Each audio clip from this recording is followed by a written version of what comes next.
দেখছেন কলকাতা টিভি, আপনাদের সঙ্গে আমি অর্পিতা। শুরু করছি সেরা 10। যৌন হামলার ঘটনায় নির্যাতিতার তথ্য ফাঁস। খোদ পুলিশি ওয়েবসাইটে নির্যাতিতার তথ্যে ভরা এফআইআর কপি। মাদ্রাজ হাইকোর্টে তীব্র ভৎসনার মুখে পুলিশ। নির্যাতিতার সম্মানহানি হয়েছে, রাজ্যকে দৃষ্টান্তমূলক ক্ষতিপূরণ দেওয়ার নির্দেশ বিচারপতি এস.এম. সুব্রমণিয়ম ও বিচারপতি লক্ষ্মীনারায়ণের।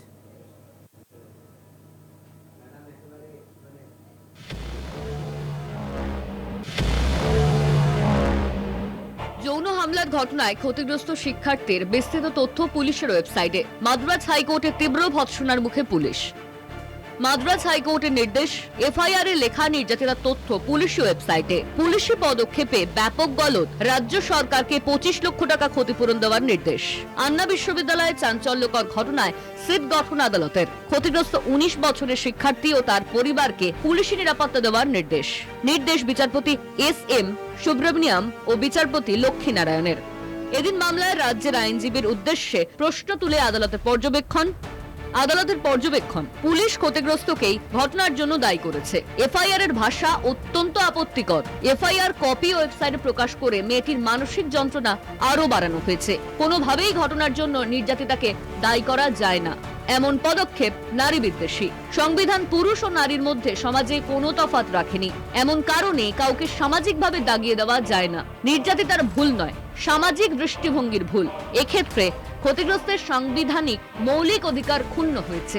বিচারপতিরা এদিন জানান, ওই এফআইআর নির্যাতিতা পড়ুয়ার সম্মানহানি করেছে, আর তাই রাজ্যকে দৃষ্টান্তমূলক ক্ষতিপূরণ দিতে হবে। কলকাতা টিভি। লোকসভা নির্বাচনে প্রায় 10.5 লক্ষ ভোট গোনা হয়নি। হয়তো ওই বিপুল ভোট হয় কোনো কারণে বাতিল হয়েছে অথবা ত্রুটিপূর্ণ ঘোষণা করা হয়েছে। তথ্য নিয়ে এমনটাই জানালো নির্বাচন কমিশন।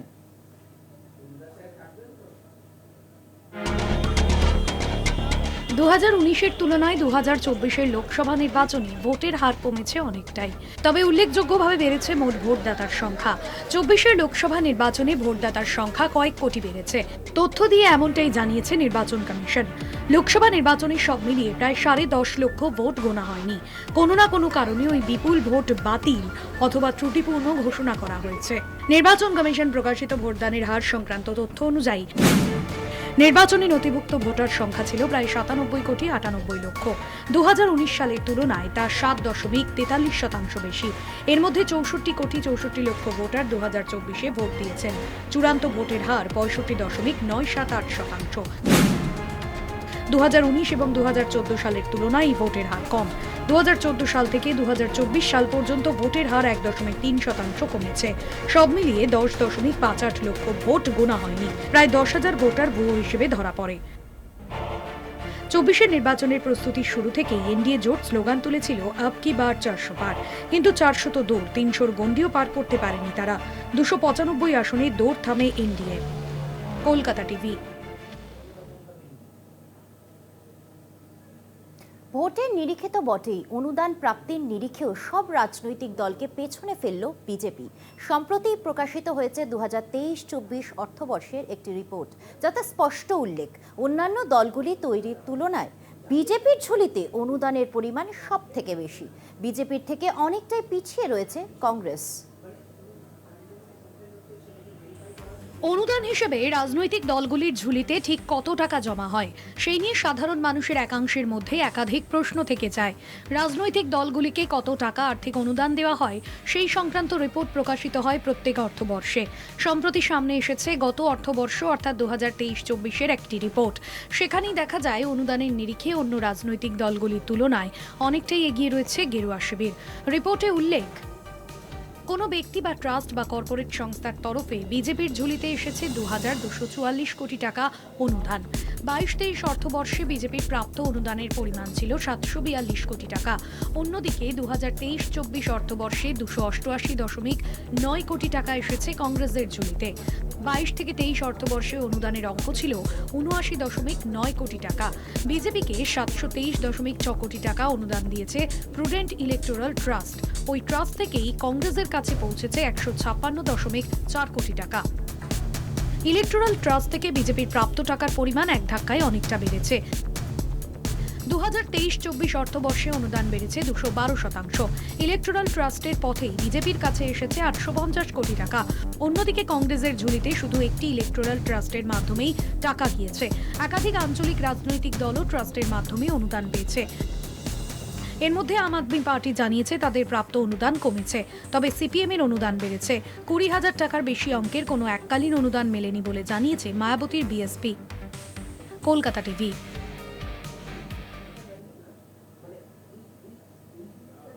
সন্দেশখালীতে টাকার খেলা, বিজেপি টাকা নেবেন না। সন্দেশখালী কাণ্ডের পর প্রথম জনসভা মুখ্যমন্ত্রীর। মঞ্চ থেকে বিরোধীদের তীব্র আক্রমণ মমতা বন্দ্যোপাধ্যায়ের। তৃণমূল নেত্রীর মাস্টার স্ট্রোক। সন্দেশখালীতে কোণঠাসা বিজেপি। আমি জানি এখানে অনেক টাকার অঙ্কের খেলা হয়েছে, পরে দেখলেন তো সবটাই ভাওতা, মিথ্যা বেশি দিন চলে না, মিথ্যেটা কিন্তু একদিন প্রকাশ পায়। আমি চাই যা হয়েছে হয়েছে, আমার মনে নেই, আমি ভুলে গেছি। আমি মনে রাখতে চাই সন্দেশখালীর মেয়েরা, ছেলেরা তারা 1 নম্বর স্থানে আসুক। সন্দেশখালীতে টাকার খেলা হয়েছে, সরাসরি অভিযোগে বিরোধীদের মিধলেন মমতা বন্দ্যোপাধ্যায়। সন্দেশখালীর মঞ্চে রণং দেহি মুখ্যমন্ত্রী। বিজেপির চক্রান্ত তো আপনারা জানেন, সারাক্ষণ ওদের অনেক টাকা আছে। রামকৃষ্ণ পরমহংসদেব বলতেন, ওরে টাকা মাটি, মাটি টাকা, এগুলো মানুষের টাকা নয়, এগুলো হচ্ছে অন্যায়ের টাকা। বিজেপির টাকায় হাত দেবেন না। 24-এর লোকসভা নির্বাচনের আগে রাজ্যকে তোলপাড় করে দিয়েছিল সন্দেশখালী। গণধর্ষণের অভিযোগে উত্তপ্ত হয়ে ওঠে গোটা এলাকা। শুরু হয় রাজনৈতিক শোরগোল। অভিযুক্ত শেখ শাহজাহানকে গ্রেফতার করতে গিয়ে আক্রান্ত হন ইডি আধিকারিকরা। শাহজাহানের গ্রেফতারির পর স্থানীয় তৃণমূল নেতাদের বিরুদ্ধে একের পর এক অভিযোগ উঠে আসতে শুরু করে। সন্দেশখালীতে অভিযোগ উঠেছিল এলাকার মহিলাদের যখন তখন তৃণমূলের পার্টি অফিসে ডেকে নির্যাতন চালানোর। সোমবার সেই সন্দেশখালীতে দাঁড়িয়েই বিরোধীদের আক্রমণ শানালেন মমতা বন্দ্যোপাধ্যায়। কোনো দুষ্টু লোকের খপ্পরে পড়বেন না। আর মনে রাখবেন, কোনো মেয়েরা কেউ ডাকলেও আর চলে গেল সেটাও যাবেন না। আপনাদের অধিকার, আপনাদের নিজস্ব অধিকার। সরকারি যখন প্রজেক্ট পরিকল্পনার জন্য চেষ্টা করবেন, সরকার দুয়ারে সরকার করবে, আপনার দরজায় আসবে, আপনি তাকে বলবেন, সে আপনার কাজটা দেখবে।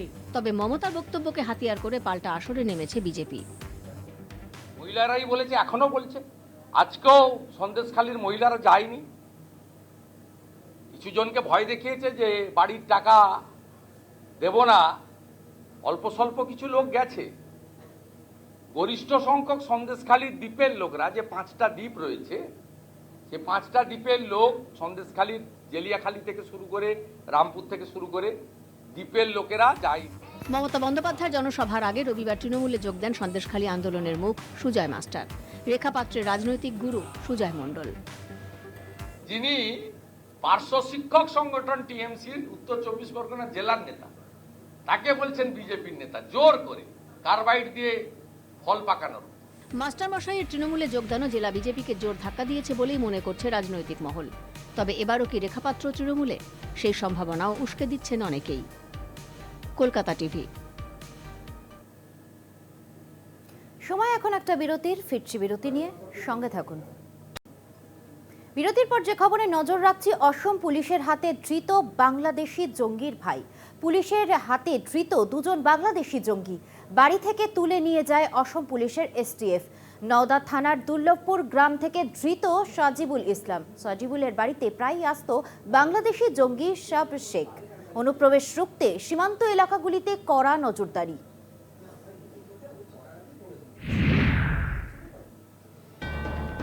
বাংলাদেশের পরিস্থিতির সুযোগে এবার বাংলায় জঙ্গি অনুপ্রবেশ। বিচ্ছিন্নতাবাদী সংগঠন মাথাচাড়া দিচ্ছে। উদ্বিগ্ন এ রাজ্যের গোয়েন্দারা। নদিয়া মুর্শিদাবাদ সীমান্তবর্তী এলাকায় বাড়ছে অনুপ্রবেশ। জালে ধরা পড়ছে একের পর এক জঙ্গি অনুপ্রবেশকারী। এবার বাংলাদেশি জঙ্গি শাব শেখের পিস্তুত ভাইকে বাড়ি থেকে তুলে নিয়ে গেল আসাম পুলিশের এসটিএফ। রবিবার গভীর রাতে নওদা থানার দুর্লভপুর গ্রাম থেকে সাজিবুল ইসলামকে তুলে নিয়ে যায় আসাম পুলিশ। স্থানীয় সূত্রে জানা গেছে, সাজিবুলের বাড়িতে বাংলাদেশ থেকে প্রায়ই আসতো শাব শেখ। জঙ্গি সংগঠনের মাস্টার মাইন্ড শাব শেখকে কেরল থেকে গ্রেফতার করে আসাম পুলিশ। তাকে জিজ্ঞাসাবাদের পর কিছুদিন আগে হরিহরপাড়া থেকে 2 জনকেই গ্রেফতার করা হয়। পুলিশে ধরলো, ওর মামাতো ভাই বাংলাদেশ থেকে এসে এখানে থাকতো, তাই ওকে পুলিশে ধরেছে জঙ্গি ইস্যুতে, জঙ্গি বলি এখন তকমা দিছে, জানিনি কতটা। সেই হিসাবে ওকে এখন ওর মামাতো ভাইয়ের ইস্যুতে একে ধরে নিয়ে গেছে, তাই শুনলাম। ইসলাম কে হয় আপনার? আমার ছোট ছেলে বিয়ে এখন কোথায় আছে? কোথায় আছে, বাড়ি থেকে ধরে নিয়ে চলে গেল আজগবি। আমার ছেলে ভালো ছেলে আমার। পুলিশ কিছু বলেছে কি কারণে নিয়ে গেল? না, পেয়েছে, ধরে চলে গেল। নওদা থেকে আরো একজনকে আটক করল আসাম এসটিএফ। নওদা থানার ভোলাগ্রাম থেকে মুস্তাকিম মণ্ডল নামে আরো এক যুবককে রবিবার গভীর রাতে আটক করে পুলিশ। নওদা দুর্লভপুর গ্রামের সাজিবুল ইসলামের বন্ধু মুস্তাকিম মণ্ডল। একই রাতে ওই দুজনকে তুলে নিয়ে যায় পুলিশ। মুস্তাকিম মণ্ডল পেশায় মিস্ত্রি। তার সঙ্গে বাংলাদেশের জঙ্গি সাব শেখের যোগাযোগ রয়েছে কিনা বা জঙ্গিদের আশ্রয় দিত কিনা তাও খতিয়ে দেখছে পুলিশ। ছেলে এখন আমার ছেলেকে কালকে এসে তো ধরে নিয়ে গেছে, মানে পুলিশ। ওরা কি কোথাকার লোক কিংবা কোথাকার এ থানার না কোন থানার আমরা কিছুই বলতে পারবো না। আমি আপনারা যেখানে ধরতে এসছেন তারটা নিশ্চয় আপনাদের মানে যে কোনো একটা রিপোর্ট এসছে, তারপরে তো ধরতে এসছেন। তাহলে আপনি বলেন যে কি কারণে ধরতে এসছেন, কিসের জন্যে, কি করিস আমার ছেলে, কি অপরাধ করেছি। বাংলাদেশ থেকে হাসিনা বিদায়ের পর বাংলাদেশ জুড়ে অশান্তি অব্যাহত।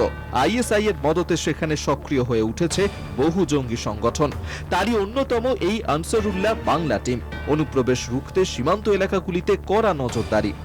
মুর্শিদাবাদ থেকে কল্যাণ চন্দ্রের রিপোর্ট, কলকাতা টিভি। 7 বছরে 32 লক্ষ টাকা ঋণ শোধ না করতে পারায় পরিবার নিয়ে ফেরার। আসানসোল পুর নিগমের 63 নম্বর ওয়ার্ডের তৃণমূল কাউন্সিলর সেলিম আক্তার প্রায় 2 মাস ধরে নিখোঁজ। তবুও কাউন্সিলরের পাশে দাঁড়ায়নি দল। ফের প্রকাশ্যে তৃণমূলের অন্তর্কলহ। বর্তমান কাউন্সিলরের পাশে প্রাক্তনীরা। বিধায়কের বিরুদ্ধে একগুচ্ছ অভিযোগ।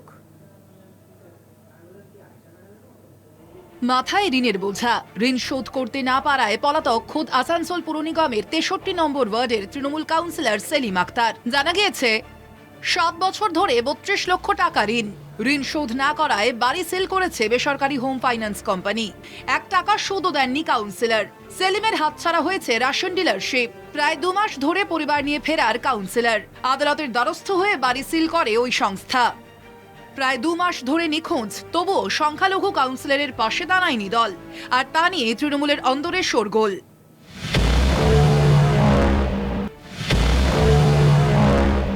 নিখোঁজ তৃণমূল কাউন্সিলরের পাশে কেন নেই দল? মঞ্চ বেঁধে কুলটি তৃণমূল কংগ্রেস নেতৃত্বের বিরুদ্ধে প্রকাশ্যে ক্ষোভ উগরে দিলেন প্রাক্তন কাউন্সিলর আক্তার হোসেন, প্রাক্তন কুলটি ব্লক তৃণমূল সভাপতি বিমান আচার্য সহ অন্যান্য নেতৃত্বরা।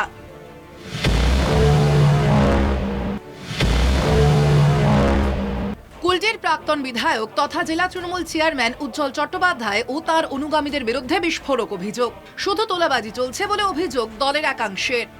গত বিধানসভা ভোটে তৃণমূল প্রার্থী উজ্জ্বল চট্টোপাধ্যায় হেরেছেন। গত লোকসভা ভোটে কুলটি থেকে তৃণমূল পরাজিত হয়েছে। তাই নেতৃত্ব বদলের দাবি তুলেছেন কুলটির প্রাক্তন তৃণমূল কাউন্সিলর ও প্রাক্তন নেতৃত্ব। আসানসোল পুর নিগমের ডেপুটি মেয়র ওয়াসেমুল হক বলেন, আপাতত পরিস্থিতি সামাল দেওয়ার জন্য বড় চেয়ারম্যান ও পার্শ্ববর্তী কাউন্সিলররা আছেন। বিরোধীদের অভিযোগ, ওই কাউন্সিলর এর আগে রেশন দুর্নীতি করে ফেরার হয়েছিলেন, এবারও ফেরার। সেলিম আক্তার ওই এলাকার রেশন ডিলার। 1 বছর আগে কাউন্সিলরের বিরুদ্ধে রেশন দুর্নীতির অভিযোগ ছিল। খাদ্য দপ্তর থেকে তদন্ত হয়, রেশন দোকান সিল করে দেওয়া হয়। তখনও পালিয়েছিলেন সেলিম আক্তার। পরে রেশনের সঠিক বন্টনের জন্য পাশের এলাকার ডিলারকে দিয়ে দেওয়া হয়। গত অক্টোবর মাসে সেলিমের নামে হুমকি চিঠি আসে। তারপর থেকেই ফেরার সেলিম। যদিও জেলা তৃণমূল চেয়ারম্যান উজ্জ্বল চট্টোপাধ্যায় এই অভিযোগকে গুরুত্ব দিতে নারাজ। তবে এই ঘটনাকে কেন্দ্র করে ফের প্রকাশ্যে তৃণমূলের অন্তর্কলহ। সেলিমের পাশে দাঁড়িয়ে প্রাক্তনদের দাবি, তার দুঃসময়ে মানবিক হয়নি কুলটি তৃণমূল নেতৃত্ব। পবিত্র বন্দ্যোপাধ্যায়ের রিপোর্ট, কলকাতা টিভি। এই মুহূর্তে যে খবরে চোখ রাখছি, পিছিয়ে যাচ্ছে ফিরতি ডার্বি। 11ই জানুয়ারি হচ্ছে না ডার্বি ম্যাচ। গঙ্গাসাগরের জন্য পর্যাপ্ত পুলিশ মোতায়েন সম্ভব নয়। এই মুহূর্তে যে খবরে চোখ রাখছি, পিছিয়ে যাচ্ছে ফিরতি ডার্বি। 11ই জানুয়ারি হচ্ছে না ডার্বি ম্যাচ। গঙ্গাসাগরের জন্যই পর্যাপ্ত পুলিশ মোতায়েন সম্ভব নয়, আয়োজক মোহনবাগানকে জানিয়েছে বিধাননগর পুলিশ। আপনাদের আরও একবার জানিয়ে রাখি, পিছিয়ে যাচ্ছে ফিরতি ডার্বি। 11ই জানুয়ারি হচ্ছে না ডার্বি ম্যাচ। গঙ্গাসাগরের জন্য পর্যাপ্ত পুলিশ মোতায়েন সম্ভব নয়, আয়োজক মোহনবাগানকে জানিয়েছে বিধাননগর পুলিশ। বিস্তারিত জানবো, টেলিফোন লাইনে রয়েছেন আমাদের প্রতিনিধি স্বপন পাল। এই মুহূর্তে আর এ বিষয়ে কি জানা যাচ্ছে?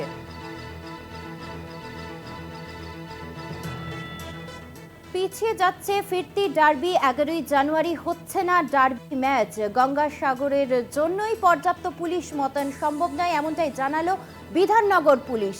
বিস্তারিত জানবো, টেলিফোন লাইনে রয়েছেন আমাদের প্রতিনিধি স্বপন পাল। এই বিষয়ে আর কি কি তথ্য রয়েছে আপনার কাছে? দেখো অর্পিতা, বিষয়টা হচ্ছে 11 জানুয়ারি ফিরতি ডার্বি ছিল। এই ম্যাচটার ডার্বিটার আয়োজক ছিল মোহনবাগান, কিন্তু ইতিমধ্যে 8 তারিখ থেকে 17 জানুয়ারি গঙ্গাসাগর মেলা। বুঝতে পারছো, গঙ্গাসাগর মেলা মানে সারা ভারতবর্ষ থেকে প্রায় কয়েক লক্ষ পুণ্যার্থী সেখানে আসেন। তাদের নিরাপত্তা ব্যবস্থাটা আগে জরুরি, সেটার জন্য প্রায় 13 থেকে 15,000 পুলিশ লাগে এরকম একটা গঙ্গাসাগর মেলার জন্য। শুধু সেই সঙ্গে দেখো এই মুহূর্তে বাংলাদেশে যে অস্থির অবস্থা চলছে এবং রাজ্যের বিভিন্ন জেলায় দেখা যাচ্ছে জঙ্গিরা আশ্রয় নিচ্ছে, সেখানে 28 পুলিশের ব্যবস্থা রাখা প্রয়োজন, কারণ রাজ্যের নিরাপত্তা, দেশের নিরাপত্তার বিষয়টা আছে। সব ক্ষেত্রে একটা পুলিশের ব্যস্ততা এবং পুলিশের পর্যাপ্ত পুলিশ দেওয়া সম্ভব নয় এই ডার্বি ম্যাচে, কারণ একটা ডার্বি ম্যাচকে প্রায় 60 থেকে 70,000 লোক উপস্থিত থাকে, সেইখানে নিরাপত্তা প্রায় 1,500 থেকে 2,000 পুলিশ লাগে। শুধু পুলিশ লাগে না, তার জন্য কয়েকদিন আগে থেকে আয়োজন করতে হয় ডার্বি ম্যাচে পুলিশের বিধাননগর পুলিশ কমিশনারেটকে। সুতরাং এই ব্যবস্থাগুলির মধ্যে যে পুলিশের নিরাপত্তা দেওয়া সম্ভব না, সেটা রাজ্যের ক্রীড়ামন্ত্রী ক্রীড়া দপ্তরের আগেই জানিয়ে দেওয়া হয়েছিল মোহনবাগান কর্তৃপক্ষকে, এবং কয়েকদিন আগে বিধাননগর কমিশনারেটের পক্ষ থেকে মোহনবাগানকে জানিয়ে দেওয়া হয়েছে যে 11 জানুয়ারি পুলিশের নিরাপত্তা দেওয়া সম্ভব নয়। সেই কারণে যে এখন পিছিয়ে যাচ্ছে যে যুবভারতীতে 11 তারিখে ডার্বি ম্যাচ। তবে যুবভারতীতে না হলে অন্য কোথাও হবে কিনা সেটাও এখনো বলা যাচ্ছে না, কারণ মোহনবাগান কর্তৃপক্ষ ইতিমধ্যে FSDL মানে যারা ISL আয়োজক FSDL কে জানিয়েছে যে 11 তারিখ যুবভারতীতে ম্যাচ করা সম্ভব নয় বা নিরাপত্তা দেওয়া সম্ভব নয়। রাজ্য সরকার করতে জানা যাচ্ছে তারা বিকল্প একটা ভাবনা আছে, সেক্ষেত্রে জামশেদপুর অথবা ভুবনেশ্বরেও ম্যাচ হতে পারে। তবে সেটা কোথায় হবে এখনো স্থির হয়নি, এখন কয়েকদিন সময় আছে, দেখা যাক কোথায় হয় ডার্বি ম্যাচ নাকি একদম বাতুল্লা, সেটাই এখন দেখা। ধন্যবাদ জানাবো আমাদের প্রতিনিধি স্বপন পাল। আপনাদের আরও একবার জানিয়ে রাখি, পিছিয়ে যাচ্ছে ফিরতে ডার্বি, 11ই জানুয়ারি হচ্ছে না ডার্বি ম্যাচ।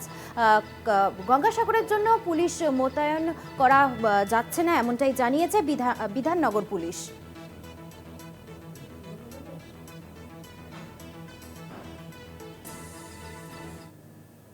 ফিরছি আরও একটা বিরতি নিয়ে, সঙ্গে থাকুন। জোর কদমে চলছে সাগর মেলার প্রস্তুতি। অন্যদিকে ভিড় এড়াতে ইতিমধ্যেই সাগর পাড়ে ভিড় জমিয়েছে বহু পুণ্যার্থী। চলছে পুজো অর্চনা, সাগর স্নান। আমাদের এবারে মেলার পরিধি নতুন করে 1 নম্বর থেকে 1-এর A এবং শ্মশানঘাট এবং মমতা বন্দ্যোপাধ্যায়ের ঘোষিত যে রূপসাগর, সেই রূপসাগর সংলগ্ন এলাকা জুড়ে তার পরিধি বাড়ানো হয়েছে। অতএব যাত্রী সংখ্যা বাড়লেও তাতে কোনো রকম কোনো অসুবিধা হবে বলে আমরা মনে করি না। সব তীর্থ বারবার, গঙ্গাসাগর একবার। আসন্ন নববর্ষে 8ই জানুয়ারি থেকে শুরু হতে চলেছে সাগর মেলা। প্রতি বছরের মতো ভক্ত সমাগম হবে প্রচুর ভিড়, তার মাঝে পূর্ণ ডুবসাগরের বুকে। সব মিলিয়ে থাকে দেদার আয়োজন। এবারও তার অন্যথা হবে না। পানীয় জল, বিদ্যুৎ পরিষেবা, ঘাট বাঁধানো সবই চলছে জোর কদমে। কতদিন ধরেই কাজ চলছে? কাজ এই বছর মেলাতে কাজ ধরেছে 15-20 দিনের মতো কাজ এখানে এখন। গঙ্গাসাগর মেলা কেন্দ্র করে এটা মিলিটারি ক্যাম্প, যত নদীর ধারে মিলিটারি ক্যাম্প বাস দিয়ে ঘিরা। মোক্ষ লাভের আশায় লাখো লাখো পুণ্যার্থী দেশ বিদেশ থেকে সাগর পারে জড়ো হন। এত ভিড়ের মাঝে সাগর স্নান সেরে পুজো দীর্ঘ অপেক্ষা, তাই আগে ভাগেই অনেকে সেরে দিচ্ছেন সেই কাজ। মকর সংক্রান্তির আগেই সাগরের বুকে ডুব দিয়ে চলছে কপিল মুনির আশ্রমে পুজো। মোটামুটি ডিসেম্বর পড়া থেকেই মোটামুটি ভিড় লেগে গেছে। আজকেরও বেশ ভালোই ভিড় ছিল। আমরা আপাতত যখন আমরা 7:30টার লঞ্চে পার হই, মিনিমাম 10,000 লোকের সঙ্গে আমরা বের হয়েছি। কেউ এসেছে হুগলি থেকে, কেউ এসেছে হাওড়া থেকে, আবার কেউ এসেছে দক্ষিণ 24 পরগনা থেকে। সাগর পারে চলছে পুজো অর্চনা। ভাঙনের জেরে সাগর মেলার পরিসর কিছুটা ছোট হয়েছে, তবে প্রশাসনিক স্তরে তার বিকল্প ব্যবস্থাও রাখা হয়েছে। নদী ক্ষয়ে সামনের দিকে কপিলমুনির দিকে গ্রাস করেছে, কিন্তু সাইডে 1 নম্বর এবং 6 নম্বরের দিকে, যেটা সরাসরি এবং আড়াআড়ি বেশ কিছু নদীচর বা পরিধিকে জেলা প্রশাসন, ব্লক প্রশাসন এবং মন্ত্রী সাহেব সকলে মিলে পুলিশ প্রশাসন খতিয়ে দেখে এটাকে কিন্তু মেলার পরিধিটাকে আবার নতুন করে সেই পরিমাপেই এনে দিয়েছে। অতএব সেদিক থেকে অসুবিধা হবে না। এই সাগর মেলাকে ঘিরে কেন্দ্রের বিরুদ্ধে বঞ্চনার অভিযোগ তুলেছে রাজ্য। সাগর মেলাকে জাতীয় মেলার স্বীকৃতির দাবিতে প্রধানমন্ত্রী নরেন্দ্র মোদীকে চিঠি লিখেছেন রাজ্যের মুখ্যমন্ত্রী মমতা বন্দ্যোপাধ্যায়। কুম্ভ মেলাকে কোটি কোটি টাকা দান, অথচ সাগর মেলার বেলায় ভাঁড়ে মা ভবানী, অভিযোগ রাজ্য সরকারের। তবে সাগর মেলা কি জাতীয় মেলার স্বীকৃতি পাবে কোনোদিন? আপাতত সেই সব প্রশ্নকে দূরে সরিয়ে সাগর মেলা আয়োজনে মেতে উঠেছে সকলে। গঙ্গাসাগর থেকে মানুষ প্রধানের রিপোর্ট, কলকাতা টিভি। সেরা 10 আজ এই পর্যন্তই। দেখতে থাকুন কলকাতা টিভি, রাত দিন 7 দিন।